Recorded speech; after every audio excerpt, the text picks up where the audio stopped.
it's my very great privilege to welcome Nat Titman. We're very honoured to have her talking. Nat is notable for a number of reasons. One being the founder of the Asexuality live journal community back in 2002. This in fact even preceded the AVEN, Asexual Visibility and Education Network, by well, it preceded the AVEN forums by a couple of months. And Nat is also known for being heavily involved in writing the first FAQ on AVEN as well. And Nat is more recently known for running the site practicalandrogyny.com. So it's my very great privilege to...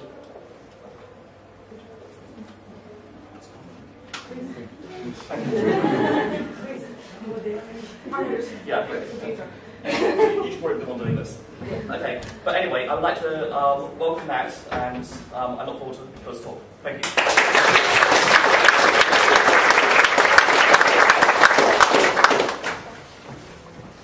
Sorry, if I have that seat.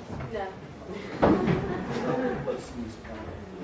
There's more chairs. Oh, so it is, but it's just that for him now. Yeah.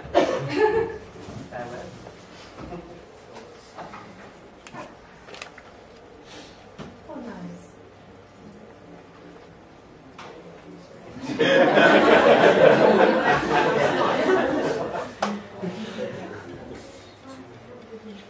Full screen you want? Yeah, full screen mode. Full screen model. Thank you. Yeah.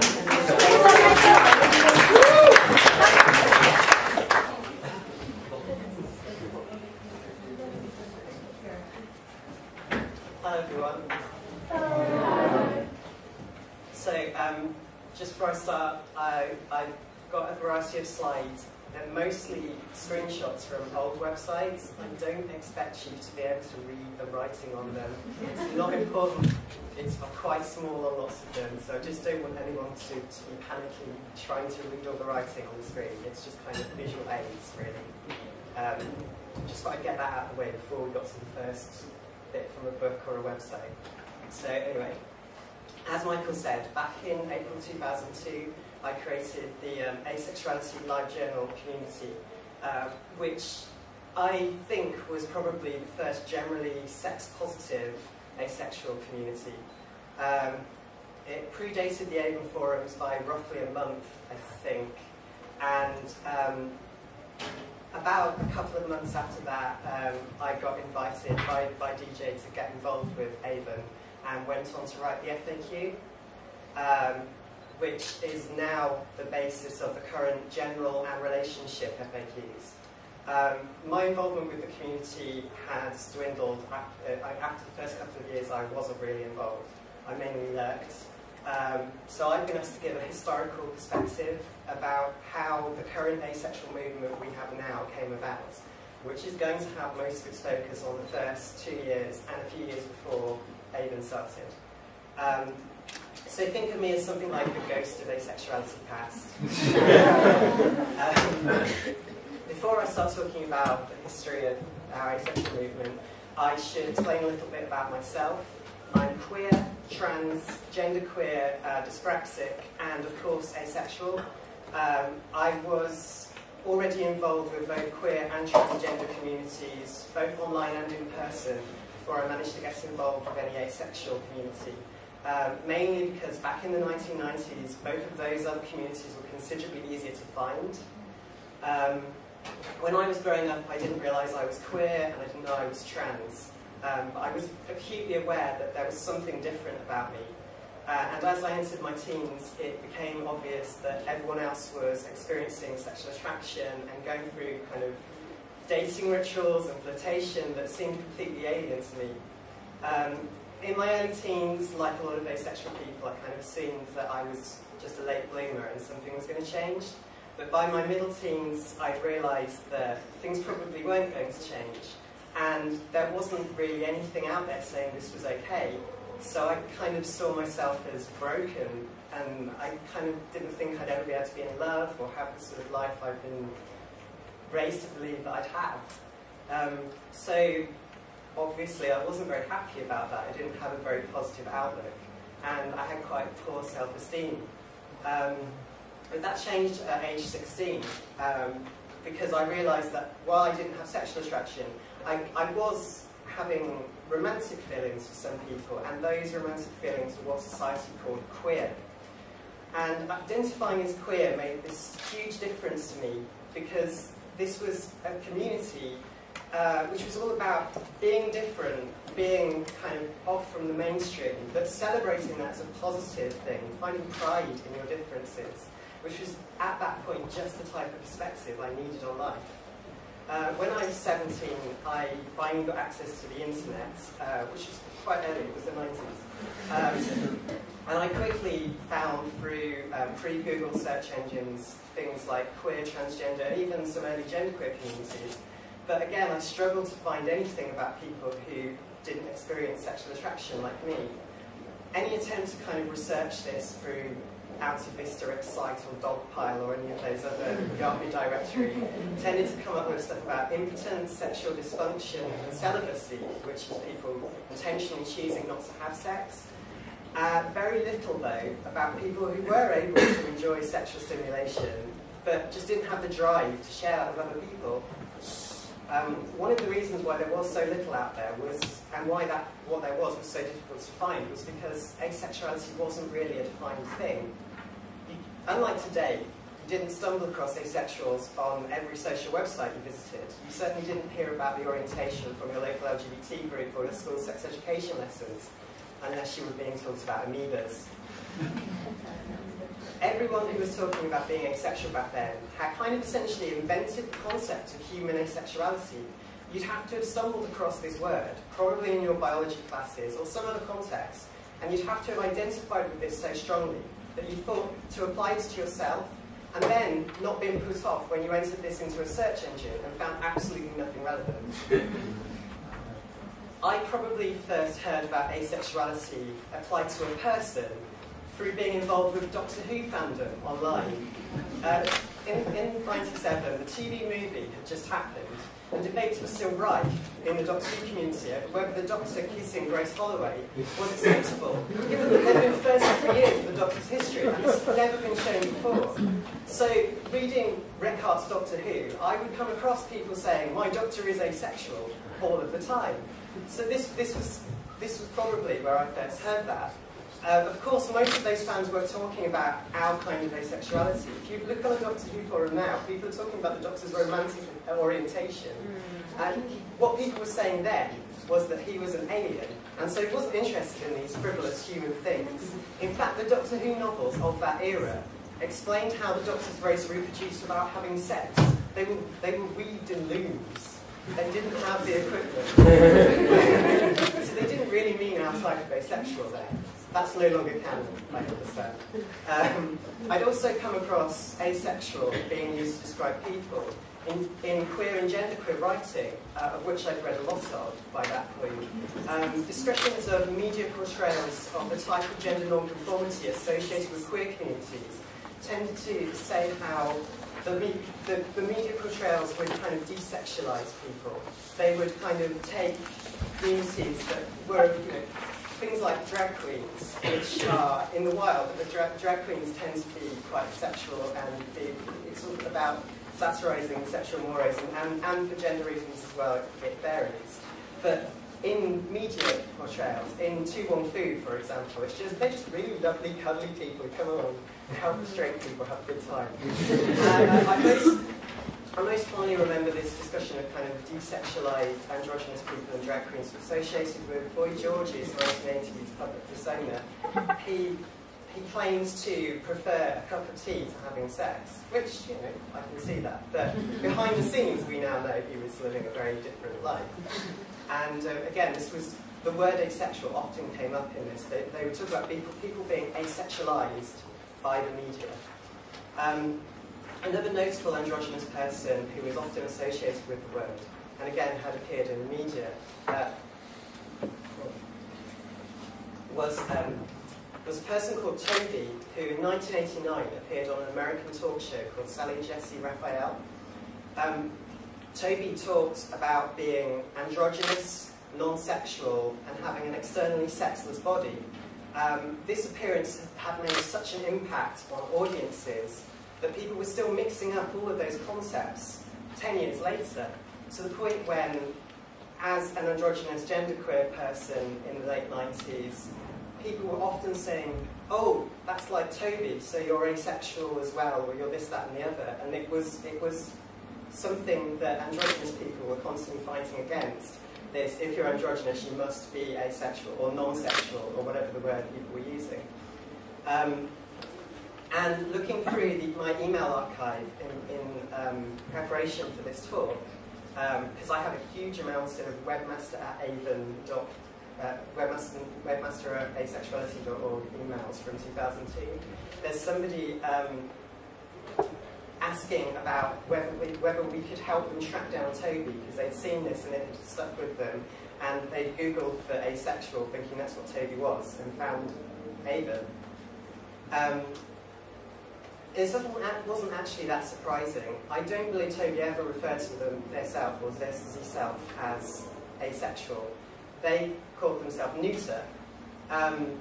But the literature, there's a number of books that talked about Toby and said this is an asexual person. There's even a case study in a book called Sexuality Now, Embracing Diversity. Oh, I've forgotten to do the thingy. Okay. I'll just scroll past. I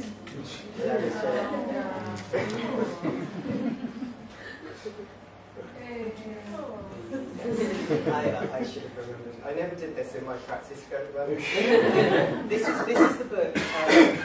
This is the book Sexuality Now, Embracing Diversity, published. I think this is the 2007 edition. Yes, it is, because in the corner now it says asexuality. Top left corner it says asexuality often refers to the lack of sexual desire, which the previous edition did not say.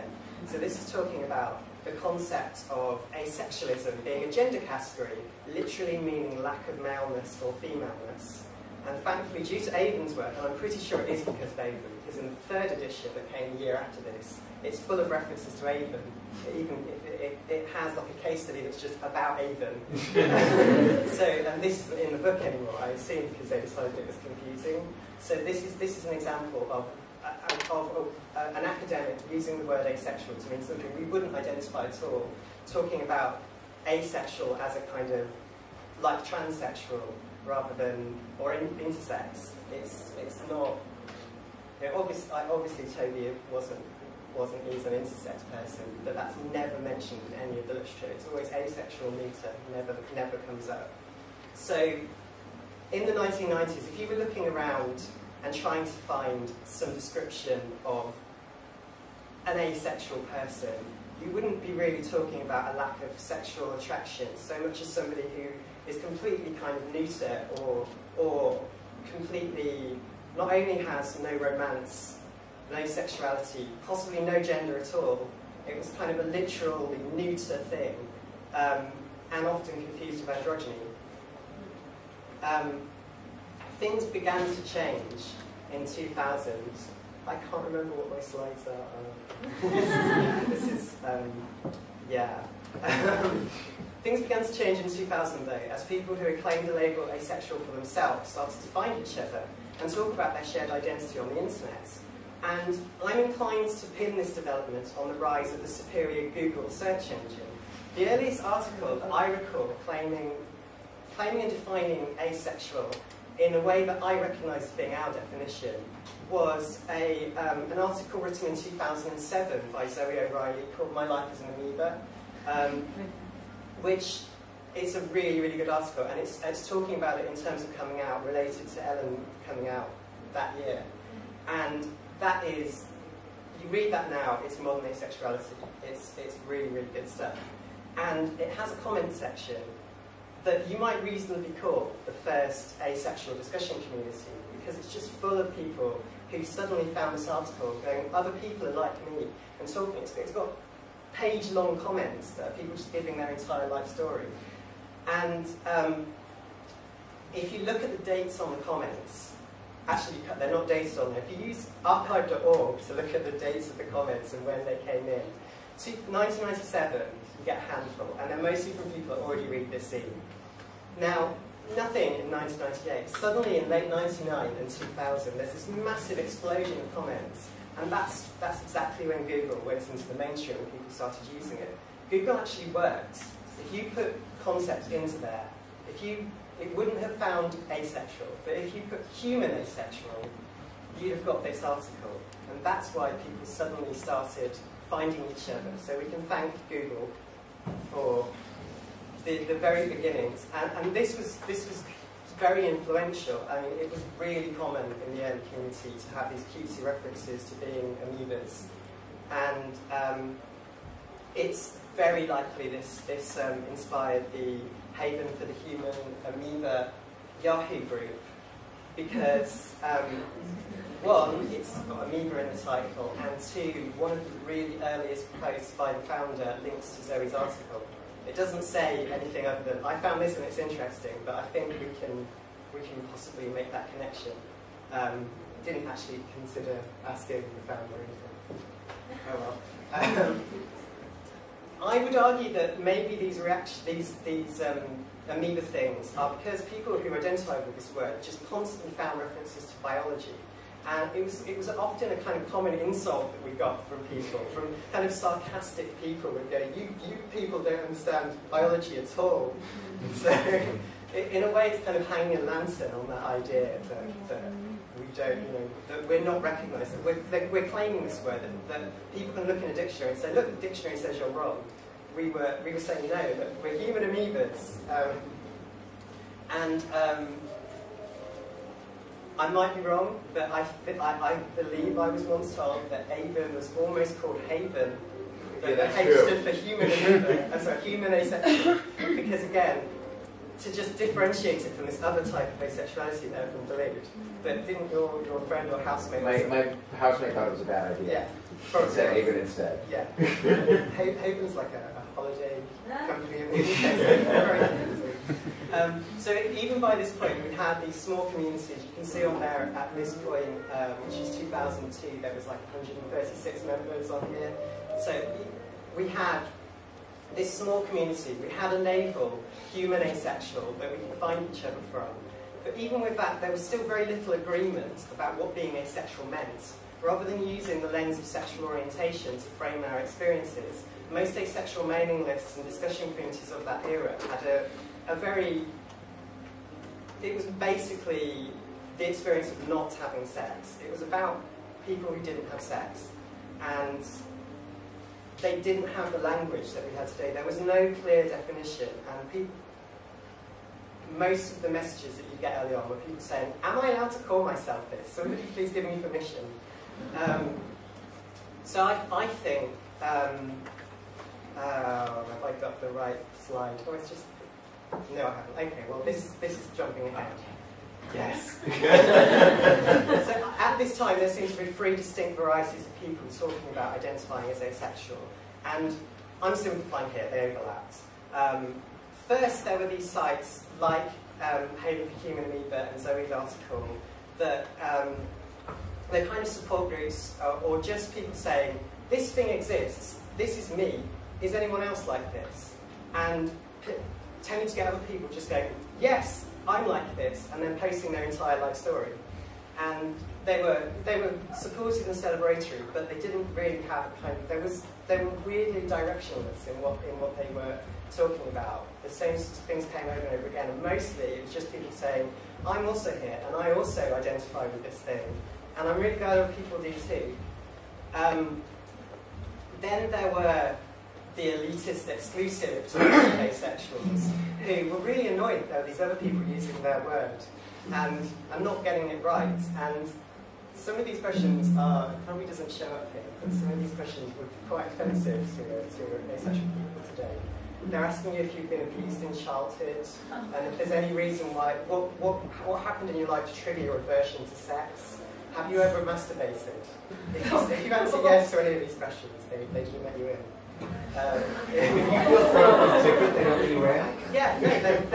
They were. The whole concept was that they were kind of trying to expose and keep out these insidious libidinists and solosexuals. It was kind of autosexual people coming into their pure asexual thing, talking about the dirty sexual feelings they had. How dare they? And finally, there were anti-sexual communities. Again, as I said, these do overlap, but these were dominated by kind of angry critiques of the sexualized nature of society and all this cheap and meaningless sex that all these sexual people were having. This was the community when I was trying to find asexual stuff on LiveJournal. This was the community that came up. Again, I'll read that out because it's difficult to see it. But, sorry, would you mind not talking? I'm not good at multitasking when I can hear someone. So while there was... sorry, what was I saying? Yes, I've got it. While there's like perhaps this natural tendency for people who don't experience sexual attraction and aren't sexual people to resent quite how much sexual pressure there is in society. You know, especially when you're young, you're a teenager, everyone else is telling you to have sex and, you know, pressuring you to stop being a virgin, and you're not even experiencing sexual attraction and not sure you're interested in this at all.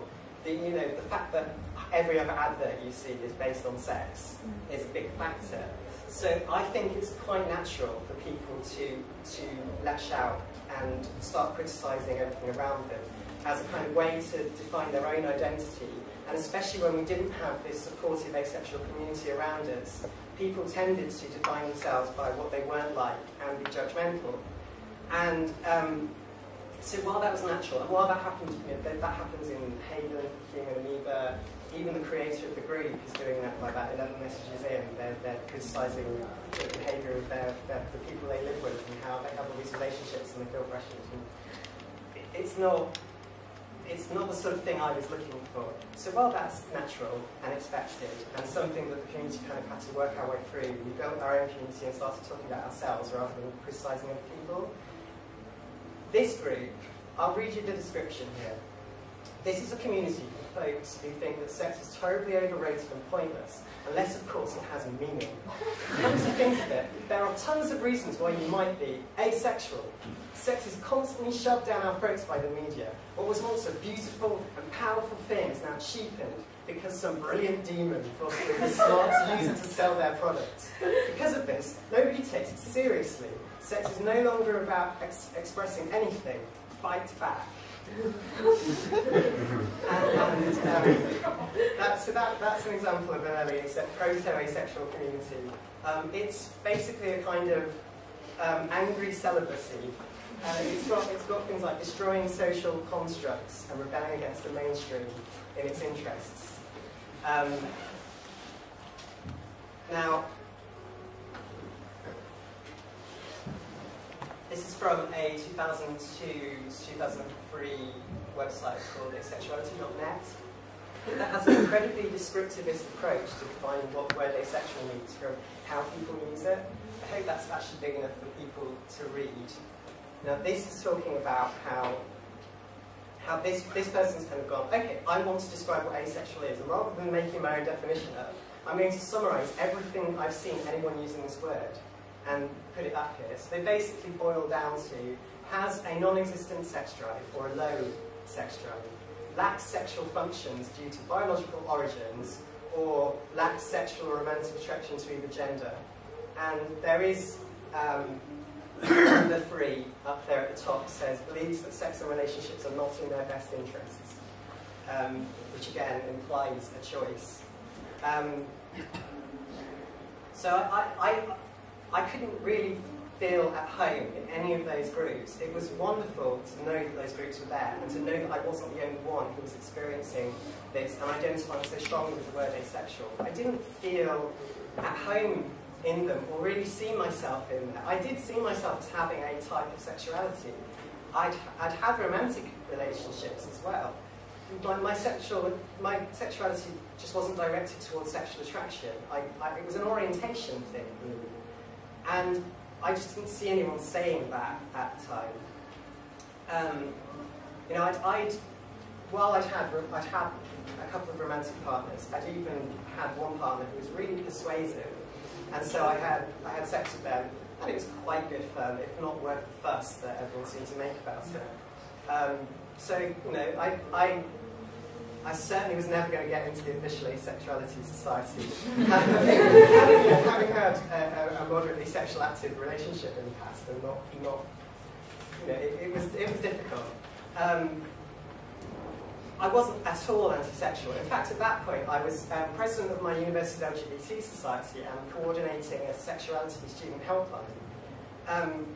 And I was regularly going to the UK bi community events as well. So I was quite, I was quite sex positive.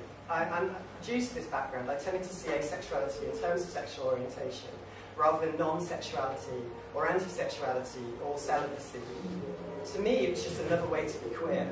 And I wouldn't want to see a queer group that defined itself by criticising the sexuality of others, or which imposed strict gatekeeping and policing on who got to call themselves queer. When I looked for organised queer communities, I wanted to see ones that told people that it was okay to be different, that celebrated this and welcomed them into the fold, and celebrated whatever they chose to do with their sexualities. And that was what I was looking for when I went online, when I went on to LiveJournal, which was where I was mainly socially active, and tried to find communities. And I was on brilliant communities for all sorts of things on there, but that Asexuals one, the one about destroying sex, that group was just, there was clearly people who were like me on there, but they were really, really struggling. Every time they post something, it would be followed by a torrent of comments about how annoying sexual people were. And so I went onto LiveJournal, and I created my own community called Asexuality. There's my version, and I'll just read what that says. This is a community for asexual people to discuss living without sexuality. We welcome anyone with no or very little sexual attraction to others. Those in romantic or emotional relationships or wishing to discuss the issues involved in asexual relationships are welcome to bring their input to this forum, as are those asexuals who are comfortably single. Before you ask a question, it might have already been answered in the FAQ. However, you're welcome to start discussions on similar topics. Please note that criticism of the sexuality of others is not permitted on this forum. This community was not created to attack the lifestyles of others, but to discuss the experience of being or living asexual. This community is not anti-sex or people who have sex. It is simply populated by people with little or no sexual drive of their own. And those with sexualities wishing to discuss abstinence from sexual activity, brackets celibacy, may wish to look at the asexuals community. Lots of people got sent to the asexuals community. And the interests on here are things like single living, romance, low sex drive, low sexuality, no sex drive, friendships, love, platonic love, asexuality. It was very different from that other group. This community quickly attracted a small but extremely enthusiastic group of members who were mostly lurkers on that other community, who, even though it was an awful community that was incredibly negative and critical of sex, they sat there reading through this awful dirge all the time, waiting to just see someone who might be a bit like them, a good message. These people were all just kind of going, oh my god, you're here. Here's my opening. I didn't have space for the comments, but the first one was just, wow, this place seems built for me. And this is me again saying, personally, I'm sex positive. I think people should have as much or as little sex as they like with whoever they're attracted to. As long as sex is consensual, I think it's a positive, pleasurable thing, and that people should be allowed to enjoy it if they wish to. Sex doesn't have to have meaning if those involved decide it doesn't. I'm not against sex that is casual or trivial. That was an incredibly radical thing to say in an asexual community at that point. It was quite a reactionary community. As you can see, it's clearly just references to that other community. It moved on and was very standalone and quite positive. We were trying to build a discussion by banning talking about sexual people's behaviours. We were inherently trying to talk constructively about what our behaviours were, what our identities mean, and kind of move on from there. And this was kind of a sea change. It wasn't just people saying, yes, I also identify with this word, and I also don't have sex. I'm so glad, here's my life story. It moved on from that. Of course, that was still there. Even now, that's a major thing. The welcoming area on Avon it's a rite of passage, practically. But this was kind of the first sort of major move on that tries to kind of delineate things and say, while this other community's here and you can use it, and I'm going to point you there, let's move on. Let's try and build something. So, a couple of 3 or 4 weeks later, I was contacted by David J over there. Here's his email. I keep all my emails. It's good for researching talks. He created AVEN, the Asexual Visibility and Education Network, and was in the process of moving this from his university hosting to the prime asexuality.org domain. I was really in favour of sensible domains that looked important. This was 2002. It was still common to have domains that had like tilde characters in and multiple levels of slashes before you actually got to. This was big. You know, having that, we were like Amazon.com. Did you have a similar background of looking for asexuals through college LGBT societies and queer communities, and had hit on a very similar but catchier definition of asexual as a person who does not experience sexual attraction? Is AVEN site, which has an FAQ. It's basically an FAQ about what DJ's opinions are. Right. Yeah. It's like, so can you say this? It's like, I personally cannot say this. It's not actually about asexuality as much as you're just saying, I exist, here are my theories, and you kind of existed in a bubble, really. The next slide has some of your theories that, obviously, like, within 10 minutes of you meeting any other asexual people, you realise didn't come. For example, this is the original theory page, just a bit of it. This is where the logo came from. It was like, homosexual, bisexual, heterosexual as that McKinsey scale, and then I guess because you didn't care about gender, you were seeing the asexual people wouldn't. So there's a scale that goes for degree of sexual attraction that goes down to asexual at the bottom. And so the triangle is kind of saying that all asexual people are inherently romantic or not romantic, whatever. And obviously that's now just that's not what it means anymore. It's just a symbol. So yeah, this is the sort of thing that's on the site. I loved theory. I'm really into the theory side of things. I was at this point. I was on a mailing list called Sphere, which was a genderqueer group that kind of talks about gender as being this kind of wibbly wobbly ball of gender rendering stuff. It was kind of like, you know, everybody at that point talks about non-binary transgender stuff. It's like saying, here's a line, here's male, here's female, or here's masculine, here's feminine, and then in the middle is everyone else, which is ridiculous. It's not saying like, so somewhere in the middle there's incredibly stone butch women and incredibly feminine men, and they're exactly the same thing. It doesn't really make any sense. So we were talking about gender as being this kind of four-dimensional hypersphere of possible gender identities. We were like this ridiculously kind of radical deconstruction of gender and saying like there can be thousands of genders. There can be as many genders as people. Every person can have 1 million genders that constantly change. So it was a bit overkill in hindsight, but it was really exciting at the time. So yes, we got talking through emails. We sent loads of emails back for each other. I am really feeling a bit hyperactive in these emails. I sent you so much to read. And I critiqued this. And the next version on archive.org has a bit of one saying, of course there are more than 2 genders. But this is why we need to have a conversation about this, and this is what AVEN is for.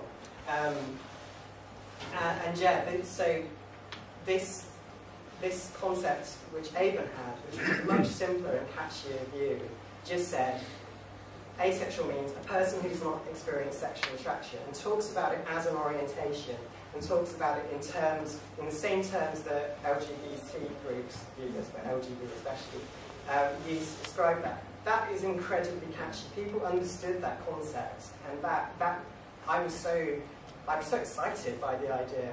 And I found this kind of synchronicity that we both come up with the same thing for similar reasons, incredibly exciting and inspiring. I poured over everything on this website. I sent ridiculous amounts of stuff. And we had lengthy stuff, and eventually I half volunteered, you half offered, and I wrote the FAQ. You know, you were much less reactionary than I was. I was kind of rebelling against this awful community on my journey, making this different one, but make this massive thing about being sex positive. You were sex neutral, which, you know, to me that's the same thing. It's, but yes, much less reactionary.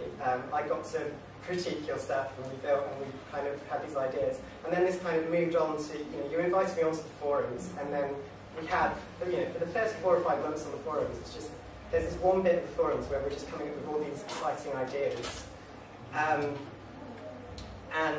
The forums came with the, I think they came with the hosting for asexuality.org. It was almost an accident, we just got them for free with the hosting, so there they were. I think I'm user number 15 on the forums, and when you're on your email, you're saying, I've just created the forums. You're basically saying, I'm emailing everybody I can find on Google, just make sure I'm asexual, please join my forum. I don't know what you expected, but I sent you back like this massive outpouring of, here's all my theories, wow. So I started writing this FAQ. FAQs were really important to me. I was really into theory. I found myself in all sorts of things. When I first got onto the internet in '97, I found the androgyny RAQ, that's rarely asked questions, very funny. And that had been such a revelation to me. I'd seen myself in that so much. And so I was really into writing really good materials that people could read. People who didn't like going onto forums and talking to the people could just kind of pore over these and it would answer their questions. And I've been on the forums for a while. I've been on all these mailing list alerts. I've been on that awful asexual community and my asexual community. And I kind of sat down to write all this what was genuinely the frequently asked questions. And then a bunch of other stuff that I thought were the questions that people were too afraid to ask. The kind of taboo-breaking questions. When I was looking through my email archive in preparation for this, the summer of 2002 when I was writing this, it went up in August, I think. Throughout the summer, I got loads of people to proofread. A whole FAQ, DJ proofreads, some of my friends proofread, but mainly it's other genderqueer people who are proofreading this. And it reads like cheerleading to my affirmative tone that I'm lacing through there. I kind of look at it now, and it's almost like a secret manifesto for positive asexuality. And it was, again, in major reaction to this official asexuality society that was trying to compete with Avon. And they were competing so that you had to pass this offensive test that asked you these awful questions. We were saying, come in, you can identify. Yes. Like, everyone would come in and say, am I allowed to be asexual? And we say, only you can answer that question, but we love you and want you in here, hurrah. Whereas the official asexuality is like, it's like, am I allowed to call myself asexual? Probably not. Here's a survey. Have you ever touched your genitals? Yes. Did you have sex? Did you like it? Well, I'm afraid even though you didn't like it, we're still not there anyway, because you should just know. So, one of the things that really struck me when I was looking through the email, in one of the emails, DJ says, can we include this question saying, is it on here? It's one here or on the next one. There's a question saying, I have sex with my sexual partner. I'm asexual, but I have sex. And can I call myself asexual? And I say, asexual, it's just an orientation. Asexual people can have sex and enjoy having sex. It doesn't have to invalidate your identity. And DJ says, we can't say this. Nobody's ever said that. I don't know anybody who's ever said that. And I say, well, I know somebody. I don't even have sex to break it through and say it's me, because I'm worried that I'd be thrown out. And I think it was partly self-imposed, but that's the difference between now. And I think it's fantastic that our article in Metro actually includes the percentage of asexual people who are sexually active and the percentage who enjoy having sex. That is so fantastic to me as someone who, last time I was active in the community, I was purposefully not talking about that side of myself. It was in the past which made it easier, but still. And now, none of this stuff is really that revolutionary. Yeah, we seem to have a gig going on.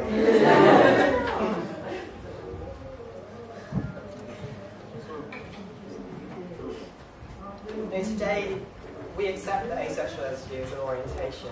This is not radical. At the time, this is kind of, this has got questions saying, I have a fetish, am I allowed to be called asexual? And he says, yes. These are things that no one was talking about, but I just like went through and systematically put all this stuff in here. And it's got, is asexuality inherently queer? Are asexual people more sensible and clever? That's the whole thing that came up. We're better than asexual people because they're so distracting.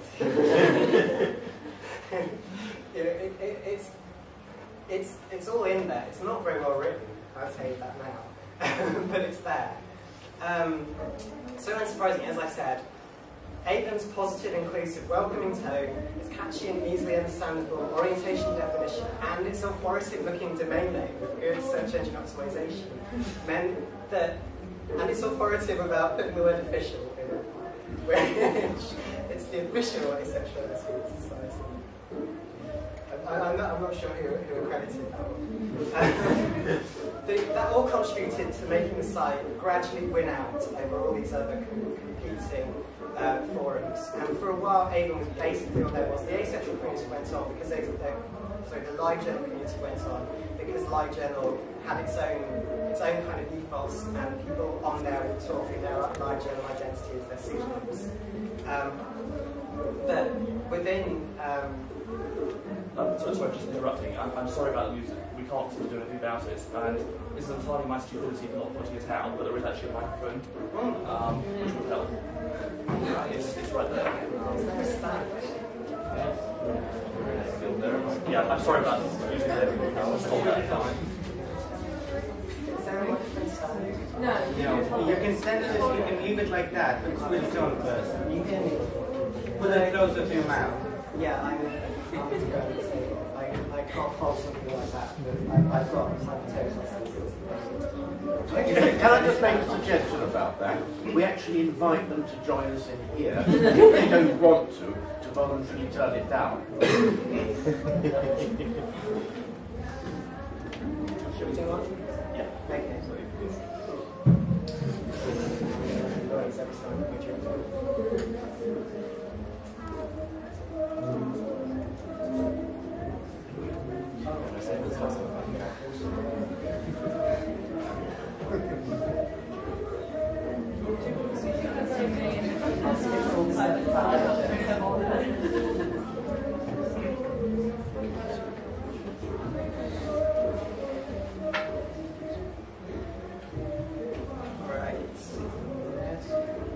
So within the early Avon community, we discussed all these possibilities of asexual relationships with sexual people, especially in terms of polyamory. I was involved in the UK bi community. Polyamory was very, very widely talked about in there. So we were talking about the idea of being a kind of non-sexual romantic partner of somebody who was in a polyamorous relationship with sexual people. We talked about the grey area between sexuality and asexuality. We talked about the grey area between friendships and partnerships. We had to develop this new vocabulary for asexual concepts. Things like squishes and friendship crushes came up. We were basically making up language for everything. Romantic orientation. We had heteroromantic, queer romantic, biromantic, homoromantic, and obviously aromantic as well. And I'm pretty sure the concept of being agender also came out of the asexual community, because before Avon was popular, it was more genderless, non-gender, this kind of a-prefix kind of thing that got popularised through gender. And the main important thing that it wasn't judgmental. No one was more asexual than anyone else. Everyone was welcome. Eventually Avon became a self-sustaining community with numerous offshoot projects, as well as lots of other unaffiliated, competing or complementary organisations and communities. In 2006, my FAQ was moved on to a wiki where anyone in the community could improve on it. And between 2007 and 2008, it was greatly improved on and rewritten. My writing skills when I was 22 were great.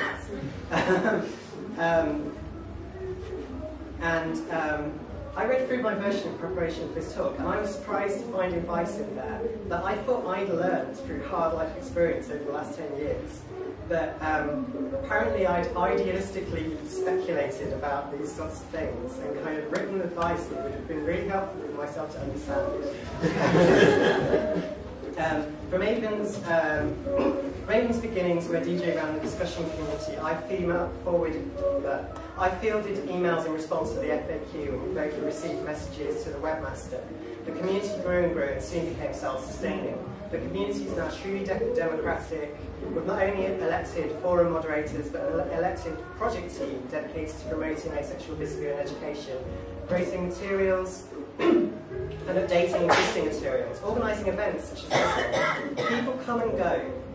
People do what they can, bring their passion to the asexual movement. And I'm honoured to have been one of the first in a long line of volunteers that have made this movement what it is. I gradually moved, here's what I do now. I gradually moved away from Avon's activism in the mid-2000s, and this was because of the focus became more on Avon's stated goal of visibility and education.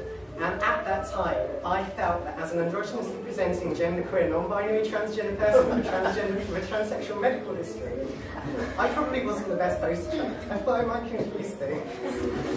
So I stepped back and allowed others to appear in the media, in newspaper articles, and talk shows and in documentary films. I ended up in another romantic relationship with another persuasive partner, and I still felt that made me feel less comfortable about being involved in the community. And I'm really glad that that's not so much of a problem nowadays. You know, I've now been, I wouldn't say I'm single, I'd say I'm an emotionally self-sufficient, standalone person with no romance drive. It means so. It has different connotations. And that's how I remain to this day. I think what's happened now is that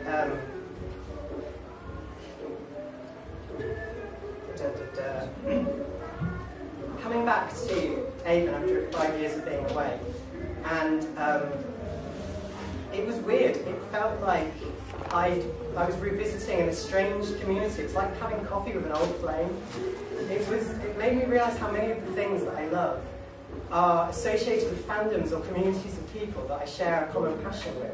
And I think in a way communities like ours are another form of shared intimacy that complements friendships and partnerships.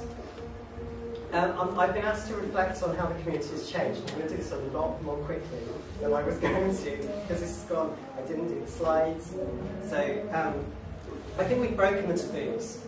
We don't have taboos. There are still taboos, and we're still working on breaking those taboos. But I think the fact that we now have YouTube and can represent ourselves, we're not relying on the media, and we're not relying on just one FAQ. It's a more democratic process. We can represent ourselves, and we can talk about all these sorts of things of a diversity of things.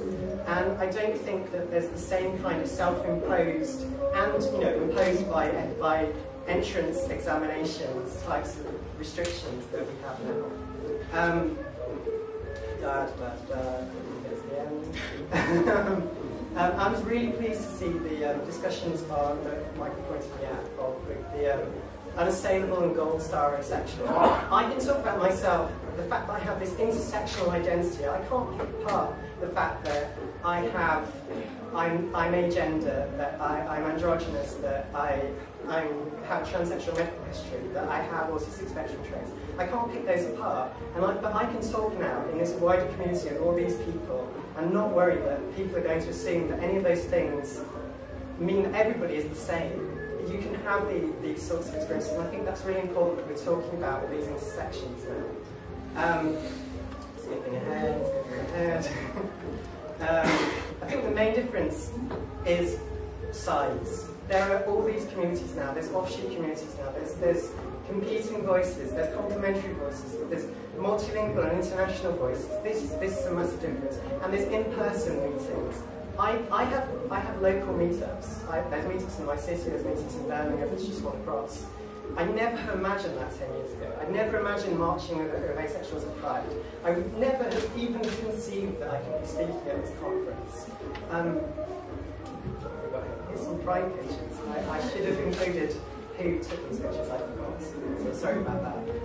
In the decades since the modern asexual community was founded, asexuality has become well known and widespread, at least in the types of communities I frequent. And I still find myself surprised by, and so pleased, whenever I come across asexuality, vision and inclusion, in unexpected and unrelated places, in materials that I don't think the community had anything to do with. Avon can be proud to have achieved so much towards its goals of visibility and education, and I'm really excited to see what the asexual movement will achieve in the decades to come. Thank you for listening.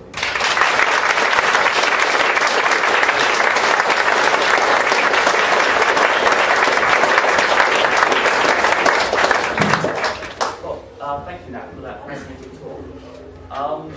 Now, we're running a bit late. We started late, so we have time maybe for one or two very quick questions. Does anybody have anything to ask? Hi. Sorry. I can speak up if you want. Oh, yeah, okay. I wonder what year the picture of the bread was. When did you first go there? It was San Francisco Pride. Do you know, DJ, when we first had a group at any Pride? First San Francisco Pride was, I think, 2009? 2009. Yeah. So 2009. I'm not totally sure this is true. I heard that Stockholm preceded San Francisco. Stockholm preceded San Francisco, and I think Berlin was the first. Okay. Berlin was maybe 2006. One of these pictures is Toronto, I think. Yeah, this is 2011. Yeah, it's got the flag. Yeah. Yeah, the flag comes from the colours of the foreign community. I'm not sure if the purple's my fault. I really like purple. I do have emails between me and DJ where we're deciding what order the things, the items in the navigation should be in. You went overseas for some sort of work in 2002, and I was in charge of everything while you were gone. All these weird emails about like the hosting plan. I have no memory of doing this, and I was going to phone going, did I do this? Okay, so I think we'll thank you again for an excellent talk.